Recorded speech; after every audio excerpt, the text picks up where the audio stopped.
Good morning. Welcome to virtual worship hosted by Community Unitarian Universalist Congregation of White Plains. I'm Tracy Brenneman, the Director of Lifespan, Religious Education and Faith Development. Thank you for joining us. As always, we ask for your patience as we continue to refine how we worship in a different way together. If you have technical issues, please type in the chat. Remember that if your audio isn't working, you can listen to the service by calling in by phone. The number is in your order of service, which was sent to your email and will be posted in the chat. In March, CUUC is sharing the plate with Murray Grove Retreat and Renewal Center, the only UU conference center in the metro area, and the site traditionally considered to be where Universalism began in America. If you would like to make a donation, please send a check to CUUC with Murray Grove in the subject line. You can find our mailing list on our website. Also, we ask that if you're able, please contribute to the Minister's Discretionary Fund. That will be available for those among us who are struggling financially due to the pandemic. We are now able to take your contributions, your pledge, plate share, Minister Discretionary Fund, via our website. There's a PayPal link, which you'll find there. There are many ways to stay connected and help out, even as we're physically apart. Our website has a list of programs, resources, and opportunities, and our site is at cucwp.org. Reverend Meredith has returned from his sabbatical retreat in Oregon and will resume his ministry on April 1st. We are grateful for this last worship service with our sabbatical minister, Reverend Kimberley Davis. We're so glad to welcome so many of you today, members of CUUC, along with members of other congregations in the Hudson Valley and beyond, and Westchester community members. It's an honor to make this space for us to be together. Hi, everybody. This is a piece by the French composer Darius Milhaud. He wrote it during the First World War while he was hunkered down in Brazil. It's called Corcovado.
My name is the Reverend Kimberley Davis, and I am so glad that you are with us today. I am broadcasting from my home near Saratoga Springs, New York, but it is a pleasure to be able to be with you today. Let us breathe together. There is enough space between us to hold all that you are carrying, all that you've been waking, wondering, or wearing out with confusion or attempts to control, trying to find some sense of normal. all of your irritability, your curiosity, your fragile sobriety, your numb disbelief, your loneliness, your exhaustion, your daily question, allergies or virus, and your joy. We can hold all of it here for this time and bless it. Here we will call each other just as we are, beloved. Here in this far apart space that is also close in, so much remains uncertain with each passing breath. The ground is shifting, so much is changing. All we can say for sure is that we are caught in this tangled blessing of life, of grief and gratitude, together, like always, except more. With the forces of spring and the spinning of the earth, we are turning, we are changing and becoming and beginning again, offering ourselves like the daffodil breaking through with a wild beauty, ready for whatever comes next. As I light my chalice, I invite you to light chalices in your own home.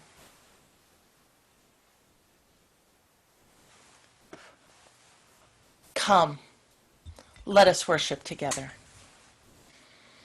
I invite you now to enjoy and sing with us hymn number 1000, Morning Has Come. The recording we're using features composer Jason Shelton singing a beautiful introduction, and then we will sing all 3 verses. Morning has come, arise and greet the day. Dance with joy and sing a song of gladness. The light of hope here shines upon each face. May it bring faith to guide our journey.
We acknowledge that which binds us in community through spoken and sung words that connect us to who we are. The mission of CUUC is one that many Unitarian Universalists share. I invite all who are with us this morning to please affirm it with me. We covenant to nurture each other in our spiritual journeys, foster compassion and understanding within and beyond our community, and engage in service to transform ourselves and the world. Now let us sing together in affirmation the first verse of We Would Be One. We would be one, as now we join in singing our hymn of love, to pledge ourselves anew to that high cause of greater understanding of who we are and what in us is true. We would be one in living for each other, to show to all a new community.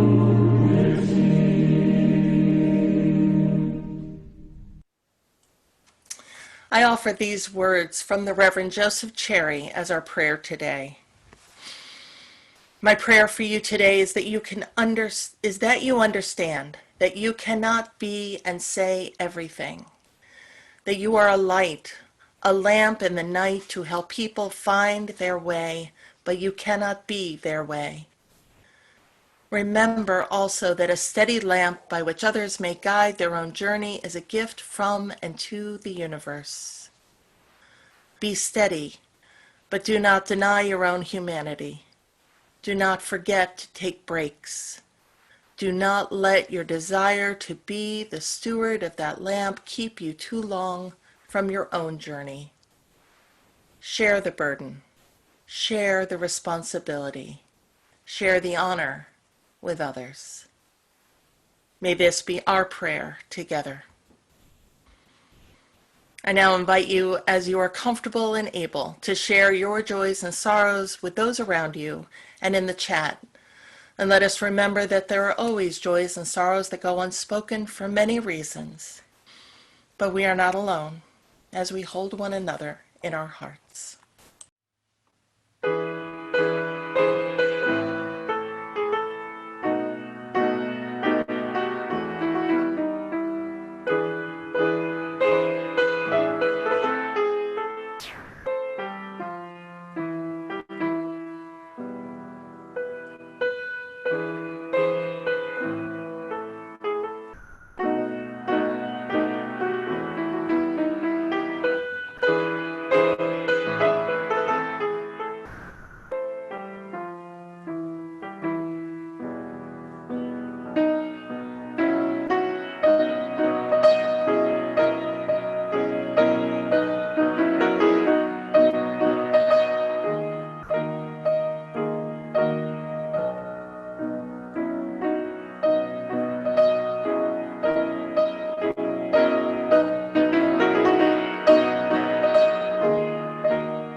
As many of you know, and others maybe not surprised, I'm a fan of the television show The Good Place, the most remarkable half hour of network television we've ever seen. The show explores moral philosophy. What does it mean to be good, and what do we owe one another? Sorry. A show that thinks deeply and has a lot of jokes. Now, being a fan of a TV show these days doesn't just mean tuning in when it's broadcast or hoping for reruns. Being a fan now means binge watching and fan communities and more podcasts. The Good Place is no exception. One of the recurring actors, Mark Evan Jackson, hosted The Good Place, the podcast, that brought together writers, producers, actors, designers, and even philosophy professors to discuss the particular week's episode along with some aspect of production. At the end of each podcast, Jackson would ask his guests a simple question: what's good? As Jackson made clear, this could be something as small as the coffee you were drinking, or getting a card in the mail, or as big as a charity or a movement or a person doing amazing things in the world. The size of what's good didn't matter. What mattered is that each of the podcast guests paused to think, because focusing on good, even for a moment, helps make you a little bit better today than you were yesterday. At the end of the podcast, he would then encourage all of the listeners to go do something good. And all of that's a lot easier when we're not in the midst of a pandemic. I mean, how can we possibly celebrate what's good when we're struggling with how to be spiritually and emotionally connected even as we are physically distant? When we're frustrated by how out of control this virus seems, when we're trying so hard to make sense of a world that changes daily, hourly, when we are living in this liminal space, this time of ambiguity and disorientation with no end in sight. It's hard. Yet even now, there is a compulsion to find good and do good. Why? Well, for starters, we do so because of how our brains work. We are a species of contradictions, able to hold many extreme thoughts and emotions all at once. It's how we survive. This mental agility we've developed over millennia, it helps us survive. We can't help it. We are made to survive, and we're made to survive together in this dynamic sense of relationship and relationality that means we can't help but come together in times of joy and crisis and sorrow, in times of celebration and mourning. And when you think about that, even those times of sorrow and mourning, we lift up the good. Anyone who's ever been to a memorial service knows that there are moments of celebration and humor about the loved one who has died. We look for the good even in our sadness. It helps us make sense of the contradictions, to hold life and meaning in its delicate balance. And our Unitarian Universalist faith reminds us that we are good, that humans, despite their messiness, are good and have inherent worth and dignity. And so looking for the good, raising it up, means remembering what it is we are living for, what we're fighting for, working for. We talk about loving the hell out of this world, and it's not because everything and we are terrible. It's because there is so much good underneath the ashes. Holding on to what's good helps us retain a sense of our spirits and our humanity when things are hard. It matters. Even the smallest things that are good matter. And I'm not suggesting we put on rose-colored glasses and Pollyanna our way through a pandemic. But we can lift our spirits and relieve a moment of the pressure and anxiety when we turn to what's good, when we pause for a little gratitude.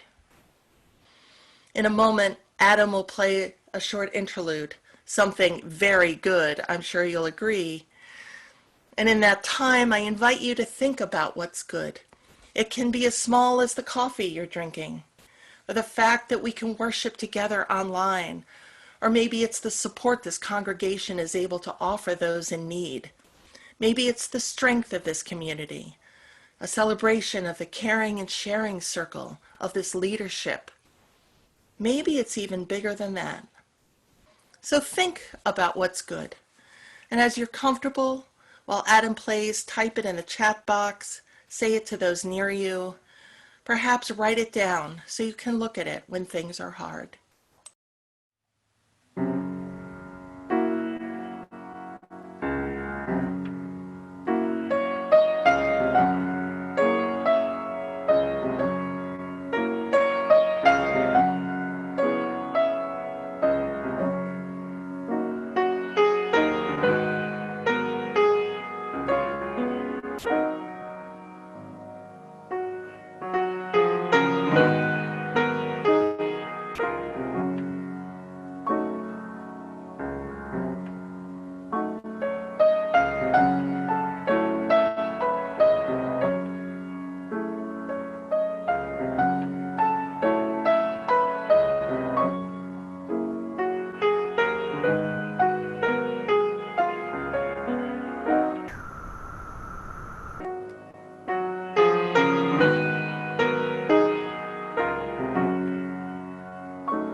I hope you found something good to share or just enjoyed that good music from Adam. I should mention that if we had been together in person just then, you'd have heard a couple of songs that Adam and I were working on, challenging but fun pieces for both of us. Maybe someday they'll see the light of day. Alas, what I will say is that it's good having the chance to play with some unusual music with such a delightful co-conspirator. And I want to share some of the good things that we have done in the past 6 months. If you're visiting with us today, some of this may seem like insider baseball, but I hope your takeaway is that this is a lively, caring, and active congregation, and you'll be inspired to come back. So, while this time has been a sabbatical, a time of rest and rejuvenation, we did a lot. You did a lot. You have 5 new members. You dedicated a beautiful toddler. One of your youth was awarded the Boy Scout Medal of Faith. By and large, you've remained physically healthy, although a few of us are a little more creaky. And while you haven't had any weddings, you also haven't had any funerals. Your focus on inclusivity means you've been expanding the use of pronouns, are actively working on a building renovation plan to make your space more accessible with ramps and bathrooms. And you're adjusting your language, including the language in our own hymns to be more inclusive. You've looked at how and where you make meaning in worship, in journey groups, in personal connections, and as you deepen your theologies and spiritual practices. You've been examining ways to be safer, both in the building and now in this time of physical distancing. You held a record-breaking auction that affirms both your commitment to this faith community, but also to the joy and camaraderie of this community. You've welcomed a new refugee family. You've raised money and sent gift baskets and prepared hats and gloves and put together backpacks and helped the food pantry and all manner of other simple, good ways to help those in need in Westchester County. You've continued to focus on racial justice and economic justice, climate justice, gender justice, with new programs and initiatives cropping up all the time, not the least of which are the 1619 Project Study and UU the Vote, which is all about our voter motivation and registration. You're thinking about shared ministry, not just the things we do out in the world, not just pastoral care, but also how the congregation does its everyday business, sharing many jobs and tasks with leaders, staff, and your extraordinary administrator. You've welcomed a new religious educator and embraced her as your own, as she shares her ministry with not just your children and youth, but with all of you, and even me. Your musicians, from soloists to choral singers and pianists and more, they've all brought incredible gifts to worship and other events, and you have been remarkably generous with me too, as I've brought you some unusual requests. You've played with worship, sang new songs, conducted new rituals, told new stories, and once we even time traveled. And this month, you have proved that the congregation is not the building. You've been finding ways to connect and celebrate and help one another in new ways that call on all of us to stretch and challenge as we commit to health, safety, and each other. You have over and over again shown a commitment to a truly shared ministry. No one person is the congregation. You are all the congregation. We've learned a lot in these past months too. The importance of our own stories and listening to the stories of others and what they teach us about ourselves and the world. The value of play and ritual, and that any day you get to put on a costume or a spectacular hat is a good day. That we need grounding in our faith to build resilience, that we are lights for one another, that we are here to make sense in a senseless world, that you are a community that supports one another when the going gets tough, that we can hear things in many different ways, through different voices, different images, different languages, different metaphors, that there is great power in traveling through the world in love, that no matter how deep the hole is, this community and this faith is here to jump in and be present and help, because we've all been there and we are all whole, even in the messiness of just being human. You are what's good. Think on these things as we listen to another musical interlude.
In these last 6 months, you've given me so much. Your warmth and kindness and support, your willingness to try new things, your confidence in my ministry and the grace to forgive me when I've made mistakes.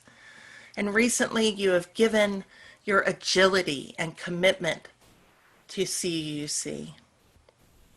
And more, when I travel to other congregations, remember that we are connected and I help connect you. We're like a Venn diagram with our circles intertwined.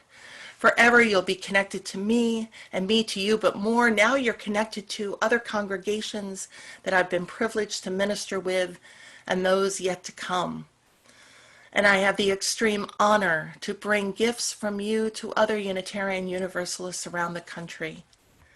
I am bringing them your kindness to one another, your belief in the power of human potential, your competence and excellence, your commitment to doing good in the world, your agility to adapt not just to these isolated conditions, but to the needs of our growing community and our growing faith. I'm bringing your commitment to helping one another, how much you love being together and supporting each other. I bring your goodness. And in return, here are my wishes for you. That you embrace your sense of adventure. That you remember your call to do good in the world. That you remember to enjoy art and music and theater and creativity and beauty. That you make time for ritual and prayer and spiritual practice. That you remember to share your warmth and your comfort. That you remember the joy of community and relishing the fun. That you delight in the pleasures of pie. And of course, that you remember to laugh. Finally, I leave with you Reverend Meredith, who's rested and prepared to take up his stole and his ministry with you starting on Wednesday. As Douglas Adams writes in The Hitchhiker's Guide to the Galaxy, so long, and thanks for all the fish.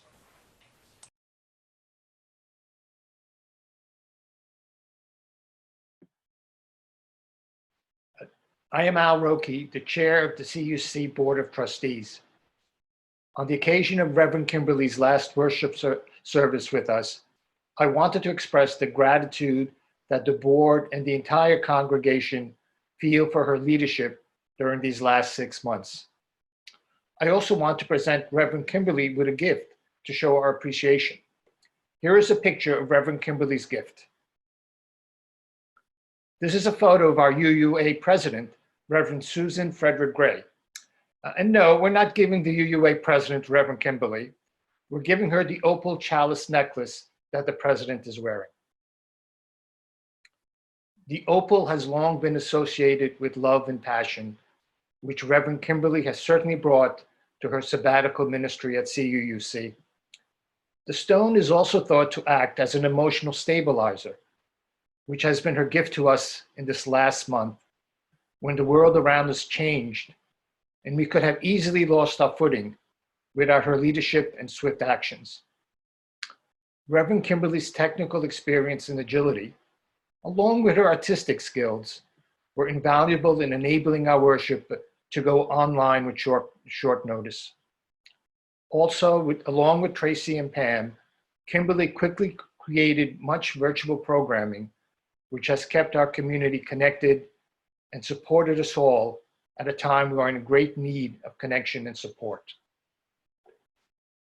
The best compliment and recommendation that we could give Reverend Kimberly is that at the end of her sabbatical, we at CUUC will continue to stand ready to nurture one another through difficult times, ready to continue to engage in service to transform ourselves and our community, and ready to welcome back our minister after his restorative sabbatical.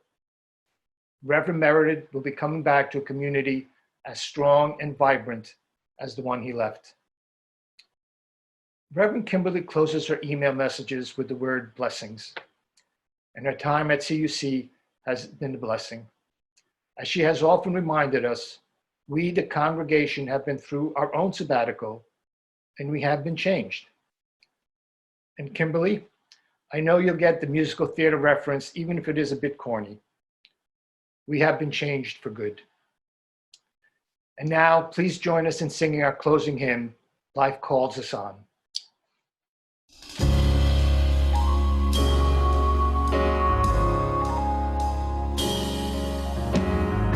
Here in reverence now we gather for the blessings we have known, with a pledge to one another that we journey not alone. Joy and sorrow make us wise, kin to all that lives and dies. Love calls us on.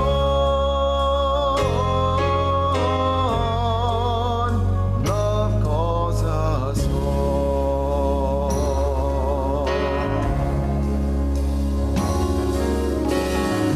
Words and deeds of those before us, waken here to keep us strong. Lend our voices in the chorus of creation's living song. Courage bids us lift our eyes upward to the shining skies. Hope calls us on.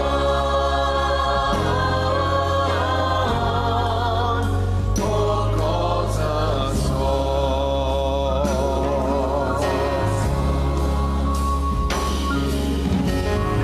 Loyal guides in love and duty, lead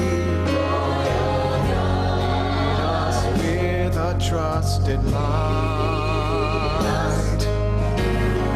Blessed are they whose inward beauty shows the path of truth and right. Honor is their earthly prize. By their work we realize faith calls us on.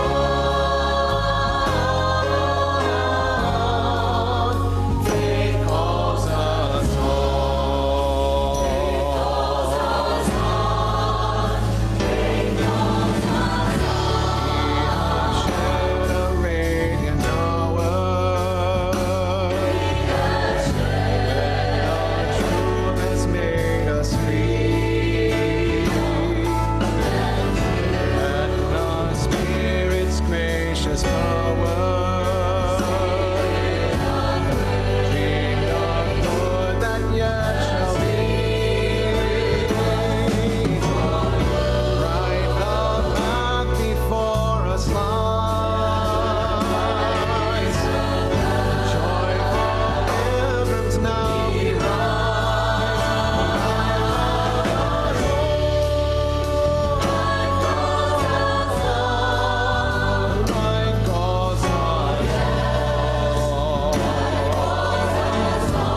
I leave you with these words from the poet Mary Oliver. If you suddenly and unexpectedly feel joy, don't hesitate. Give into it. There are plenty of lives and whole towns destroyed or about to be. We are not wise and not very often kind, and much can never be redeemed. Still, life has some possibility left. Perhaps this is its way of fighting back, that sometimes something happened better than all the riches or power in the world. It could be anything, but very likely you notice it the instant that love begins. Anyway, that's often the case. Anyway, whatever it is, don't be afraid of its plenty. Joy is not made to be a crumb. I extinguish our chalice with a wish for a peace that's true until we meet again. Now, go do something good. Thank you for being with us. We also thank our behind the scenes support, Kim and Christian Force and Rachel Diamond. We're so delighted to hear Adam play today, and he'll close out the service with another piece, after which we invite you to leave this space and enter our coffee hour Zoom. There you will find small conversation groups where you can chat and connect, and be sure to wish each other peace with the words, be safe, be well. Then Lyra and I look forward to seeing the children at 12:30 in the RE room. Both of those Zoom rooms are listed on the next slide. Now we'll hear Adam play through the end of the service.